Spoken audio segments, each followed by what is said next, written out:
cabsaa jechuudhaan beekamna. Nama kamiifuu sodaa hin qabnu waan dhugaa jiru fuulduratti akkam nagaa jirtu fayyaa jirtu hawaasa kiyya badhaa nagaa jiraata. Anillee viidiyoo soolaan irraa waa jechuu barbaada. Obboleessa kiyya soolaan waan tokko siin jechuu barbaada. Viidiyoo hojjette kana keessatti akka barbaade haasa'u ittiin qaaqinaa mirga isaatii waan barbaade barreessu waan barbaade haa jedhu jette. Namni waan barbaade jedhu Kadir dhoorge hin jiru. Haasawa isaa hubatteetuma akkas jette haasa'attuu fi ka osoo hubanne haasa'attu aydoon naan galu waan barbaade haasa'uu danda'a Kadirin bichaa miti namni Oromoo qabsaa'e baay'ee. Nu ka jenne ammoo Jawaar maa arrabsee namni jedhan jiru. Jawaar arrabsuu hin danda'a. Jawaar paabilik fiigariidha. Nama hawaasaati ka Arsii qofaa miti. Arsii keessaa bahe malee mirga qabaa Kadiris. Atis arrabsuu hin dandeetta. Qeequllee faarsullee jechuu akkuma isaan. Garuu ammoo Kadirii miti. Abbaan biraallee jabaan biraallee hawaasa badhaa kabajamaa jaalatamaa ummata Arsii Kadirii miti. Namni Kadirii olillee arrabsuu hin danda'u. Kana beekatis. Arsii maa arrabsee jenne ummata badhaa ummata sikkoo manda'u.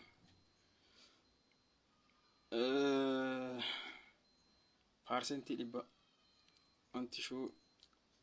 wanti qabatamaa amma paarsentii dhibba wanti itti amanee sitti immoo odoo nama ganda keetii arrabsee haga Arsiin Kadirii obse kana hin obsitu ati viidiyoo diddamaa olitti hojjettee toona Kadiriitti waan Arsiin Kadirii ta'e wanti ati taate hin jiru. Obsee dadhabe ummata Arsii ammoo akka dura jedhee Kadirii miti. Namni Kadirii oli Oromoo qabsaa illee arrabsuu hin danda'u. Goosina 11 keessaa Arsiin nu qabsaa jedhee Kadiriin hin baafne. Kadir fedha ofiitti Oromoo guutuu qabsaa'e. Arsii miti ka ajaje nu qabsaa jedheeti. Yoo arrabse Oromoo guutuu arrabsu. Maraatuun Kadir maal yoo Arsii irra maraate maal ka waa'ee Arsii qofaa haasa'a oolu. Arsii arrabsaa guyyaa guutuu.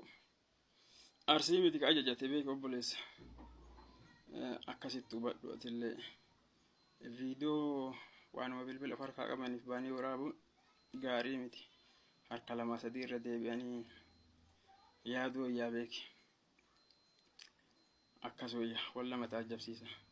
Arsii yoo jedhamu muka silkii yookaan bochaa lafaa marguu miti. Nama keessaayyuu nama ofirraa waa dhoorguu danda'u. Ummata nama hin tuqne ummatootu kan ofitti hin dhiifne. Akka waan bochaa itti yaaddee akka barbaade haa qabu jechuun kee walla mataa ajabsiisa. Bishaan kana maaltu akkana godhaa jennaan waan keessa jiraate. Kadirii illee waa yaadde fakkaattooti illee viidiyoo haasofte irra deebii ilaalme abbaa cabsaatii miti. Abbaa dhoosaa illee taate nu ilaallatu.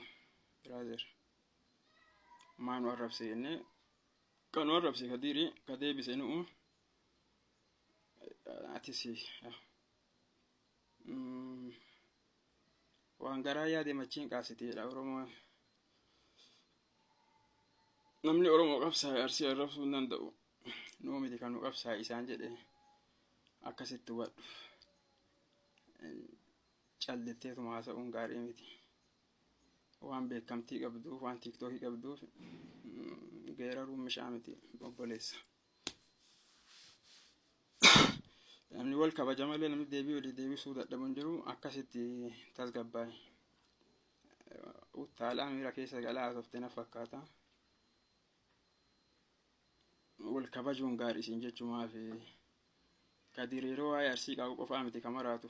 Oromoo nuu miti godina 11 ganda 11 muluu ka bakka bu'u.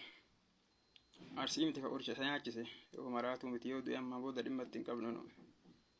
Kadir yoo yaadde atillee deemtee yaaluu hin dandeetta.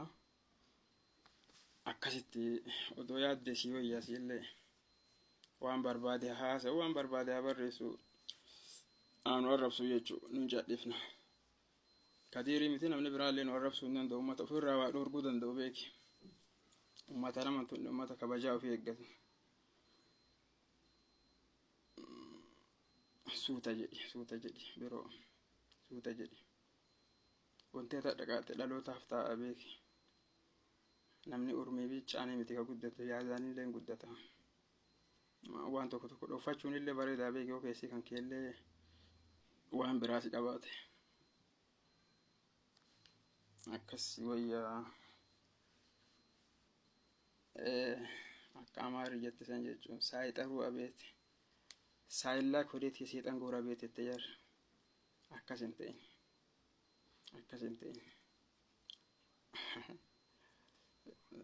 Suutuma jechuu wayya suuta jedhe obboleessa kiyya. Gaarii miti isheen gaarii miti. Namni wal sodaatu hin jiru beeki wal kabaja malee namni akka itti taattu ammoo gaarii miti. Kabajaan gara tokko ammoo sodaa fakkaata.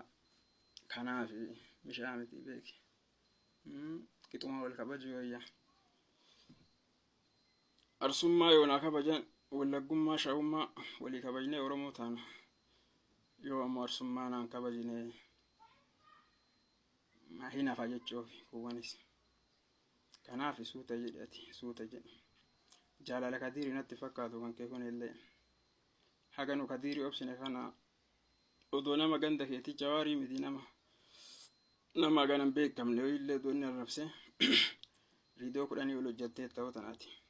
Dhaabattee taa'aa ka'aa hojjatta. Haga Arsiin Kadirii obse kana namni kamillee gandi kamis hin obsuufi. Kanaaf suuta jedhi isin jechuufi walla mataa ajjabsiisa. Kabajaan malee sodaaf hin jedhufne haga ammaan illee biroo akkas ol kabajuu wayyaa ishee suuta jedhi tasgabbaa'e.